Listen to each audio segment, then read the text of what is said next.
So now let's talk about the knee.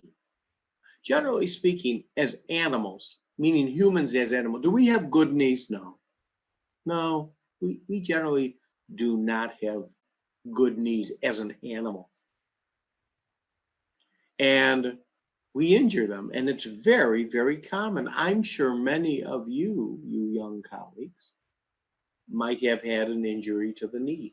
So let me try to make it very, very simple for you to discuss knee injuries. Generally speaking,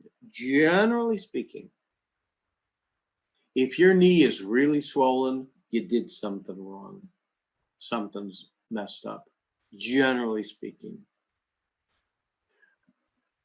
Do we get plain films of the knee to make a diagnosis? Yes, yes, yes. But most of the time we go from plain films to an MRI. Why? Because we're dealing with soft tissue ligamentous injuries, not necessarily bony fractures. So listen carefully. If you can take the lower leg and move it laterally, that's an injury to the medial collateral ligament. If you can move that lower leg medially, that's the lateral collateral ligament. If you can move the leg forward like a drawer sign, that's the anterior cruciate ligament. And finally, if you can't lock your knee, you know, when you stand up real straight and you lock your knee, or if you have tenderness along the joint line, that's a meniscus. So let me just repeat those again. If you can move it laterally, that's the medial collateral ligament. If you could move it medially, that's the lateral collateral ligament. If you could move it forward like a drawer, that's the anterior cruciate. And if you can't lock your knee straight, or you have joint line tenderness, that is a meniscus. And generally speaking, those are treated with arthroscopic surgery very, very successfully. Very, very successfully. All right, those are knees. Common things. You see them all the time. Doesn't have to be professional athletes. So let's continue. A person is hit by a car, meaning a pedestrian is hit by a car, and they get what's called a tib-fib fracture, tibia-fibula fracture, the two bones in the lower leg. Why, when a pedestrian gets hit by a car, is that a reasonably common fracture? Well, the reason it's a reasonably common fracture is because that the bumpers of the car are just about the height of your tibia and fibula. Generally speaking, all of those fractures are treated operatively. They are treated operatively. Okay? An hour after the operation, nurse calls you up, says, Dr. Hill, there's no pulses. Diagnosis, compartment syndrome.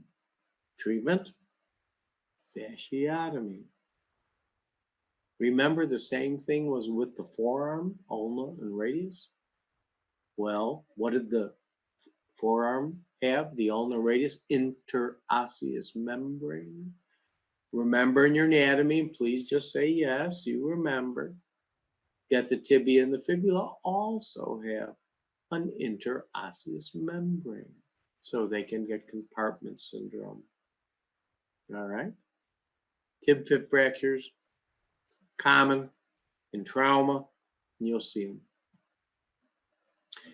Now, I love the write-up in some of the older USMLE textbooks, and I didn't write this particular scenario, but it's funny. I'm going to read it to you. An out-of-shape, recently divorced 42-year-old man is trying to impress a young woman by challenging her to a game of tennis. Now, what we're talking about is a rupture of the Achilles tendon. And I always thought that some of my young colleagues would kid around and we'd say, well, I guess you have to be out of shape, recently divorced, 42-year-old man trying to impress a young woman by playing tennis to get an Achilles tendon injury. Well, you don't. But what you do have to do to get an Achilles tendon injury is you have to have a tremendous amount of physical force, like playing basketball or playing tennis or soccer. And generally speaking, it occurs reasonably more common in 40-year-old people than a 20-year-old. So you might ask, well, why can you rupture the Achilles tendon at that age? Well, my young colleagues, as you get older, your tendons get stiffer. They get less flexible. They don't stretch as much, and they get a little brittle. And at the age of roughly 40, this process is going on, but also your muscles are still strong enough where you can exert the force to tear the tendon. Meaning,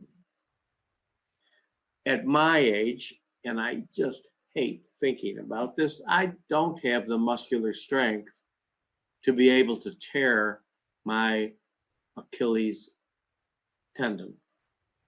But if you're in the 40s, you still have that muscular strength.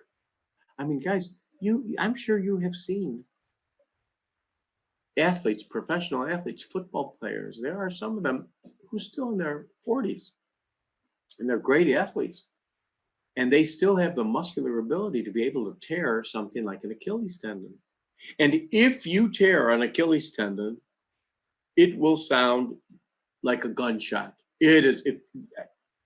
I mean, I've never heard one in person because it happens not in the hospital, but it is loud and it sounds exactly like a gunshot. And the person knows that something happened. Why? They cannot plantar flex their foot. And if you take your finger and you put it right above your heel, you'll feel the Achilles tendon. And if you have an Achilles tendon rupture, you can push your finger right down to the bone because the Achilles tendon will be torn. Diagnosis is very, very easy, although we do get an MRI to determine the extent of the Achilles tendon rupture. It's a simple clinical diagnosis to make. How do we treat this? Generally speaking, we operate and we put in a cadaveric Achilles tendon. Years ago, we used to put people in a splint for 2 months. And granted, if someone is much older and they're relatively sedentary, perhaps we do that. But most of the time, these are relatively young people. And we fix it. We fix it with a cadaver Achilles tendon.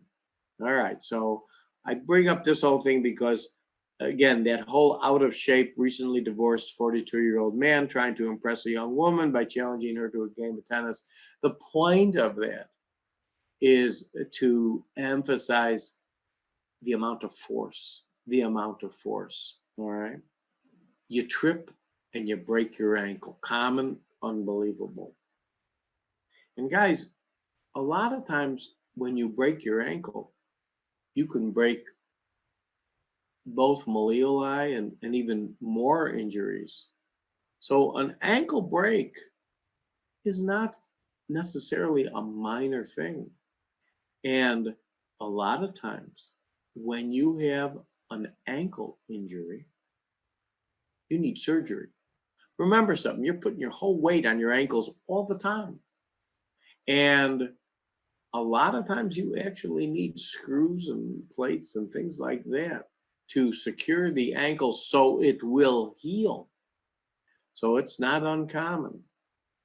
And as we kind of went for all the way on all the bones here, you can see why orthopedic surgeons are so busy from a trauma perspective, because the vast majority of the traumatic injuries need operative intervention. So you can see why an orthopedist who deals in trauma is usually very, very busy. Someone who is drinking heavily and they're lying on a park bench with their arm over the park bench, can they get a compartment syndrome from that? Yes, indeed. Why? Well, remember when we talked about crush injuries? And we talked about that if you're lying on a hard surface and you were either drunk or on drugs, or you had trauma, that you're not going to wake up, you're not going to move. Remember that? Well, the same thing can happen with a compartment syndrome in someone who is drugged, trauma, or drunk. Have you ever been woken up in the middle of the night, worst thing in the world, and your arm fell asleep? Oh, it's just awful, right? It's awful. But you wake up and you can't move your arm, you can't feel anything, and it feels like it's just hanging, okay? The reason you don't get a compartment syndrome is because you woke up. But I assure you guys that if you are drugged, drunk, or have trauma, you can end up with like a compartment syndrome from lack of blood flow, just like in a fracture of the ulnar radius or tib-fib fracture, same thing. All right, so I just want you to understand that. All right, let's continue. Most important life and test question. Someone has a cast and they have pain underneath the cast. You must take off the cast. You must take off the cast. That's so important. I'm going to say it a third time. You must take off the cast. You got to look for an ulcer. You got to look for a skin breakdown. You can't do an x-ray. You can't do a white count. You can't take their temperature. You can't examine the cast in of itself. You got to take it off. You just got to take it off, because you have to be what? What's that word again? Safe. You got to be safe, because the danger is you can have an ulcer due to pressure of the cast. It can be that way. When I was in college, I got a dislocation of my elbow. Oh boy, you talk about pain. And at that time, I was in a small college town, and they had an infirmary, and I think the nurse was like 110 years old, and it looked like a dark dungeon. It was just terrible. They had to ship me to another hospital, excuse me, another city, a bigger city, to have my elbow reduced, and I was put in a cast. And post-operatively in this infirmary, which I thought that I was going to die there, I had unbelievable pain, in my arm. and finally, it just was so severe, they had to call the doctor. The doctor, the orthopedic surgeon, came from the other town. He was a nasty, nasty guy. I remember this. And he took off the cast. He was not happy doing so. I didn't have any injury there. And I remember how long he yelled at me. Here, I was a patient. I was a college student, okay? And he yelled at me, but he did the right thing by taking off the cast. He wasn't very nice about it. Wasn't very happy about it, but you got to do it. You got to do it. All right. All right. Now, let's talk about some terminology. Very important. If you have a bone sticking out of the skin, that is called either an open fracture or a compound fracture. Either word is fine for your test. Either word is fine. Open or compound means you got something sticking through the skin. That, my young colleagues, is a surgical emergency. Why? Because of infection. Why? Because of getting osteomyelitis. Why? Because osteomyelitis is a bad infection. All of those have to be operated on and cleaned. Don't confuse an open or compound fracture with a comminuted fracture. A comminuted fracture just means a splintered fracture, meaning a fracture like if you take a pencil and you break it and it's like splintered, or you take a branch of a tree and you break it and it's splintered. So don't confuse open and compound with comminuted, totally separate. So a comminuted fracture doesn't always need surgery. And it doesn't by itself mean that the skin is broken. So just remember that. A lot of confusion on that, and you'll be tested on that, I assure you. Someone breaks their humerus. What nerve do you have to worry about when someone breaks their humerus? Their radial nerve. Test question and life question. And what do? You ask them, can you do this? Can you do this? Can you extend your wrist? Radial nerve. You always have to remember that. All right, let's talk about something that is uncommon.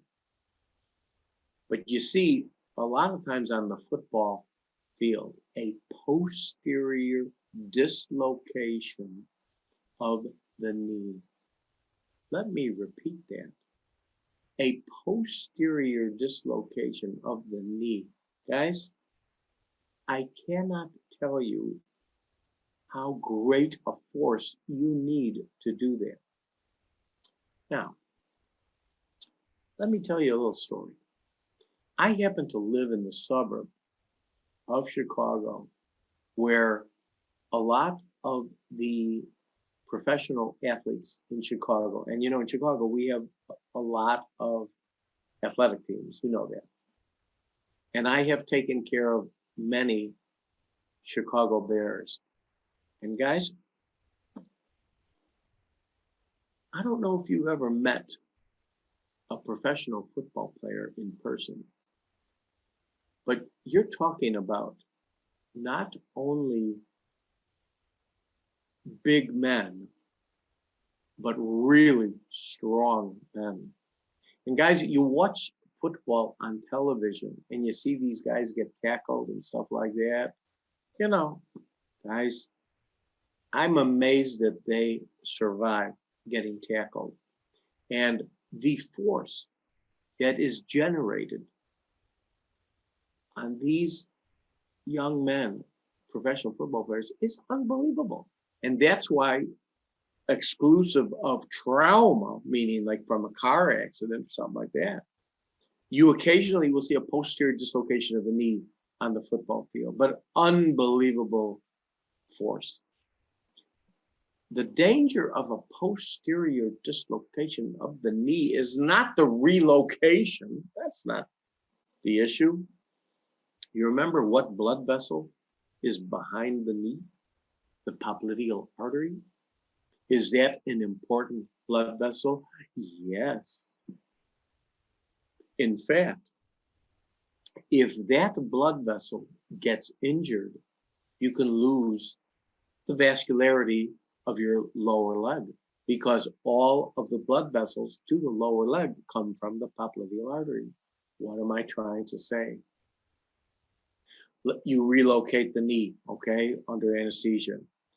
I don't care if the pulse is perfect. You have to evaluate the popliteal artery by a CT scan, even sometimes an angiogram. You can't, because what's the word? Again, what do I say to you? Safety, safety, safety. If they have a intimal tear or something that might give them a perfect pulse, you still have to know about it and fix it. Again, you just can't take the chance. So every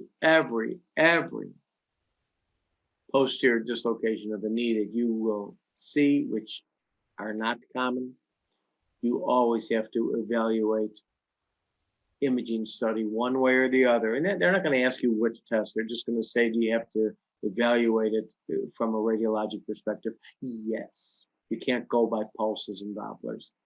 All right. It's too significant of an injury. All right. Okay. Let's continue. All right. Someone who is on the second floor or third floor falls down and they land on their heels and they have fractures of their heels, calcaneal fractures. Is the calcaneal bone a tough bone? Oh, yes. The cavemen used to use the calcaneal bone as a hammer, a tool. It's a strong bone. So therefore, if someone has fractures of their calcaneus, you have to think about the force going down. You have to think that it's big force. And you must evaluate their entire spine. That's so important.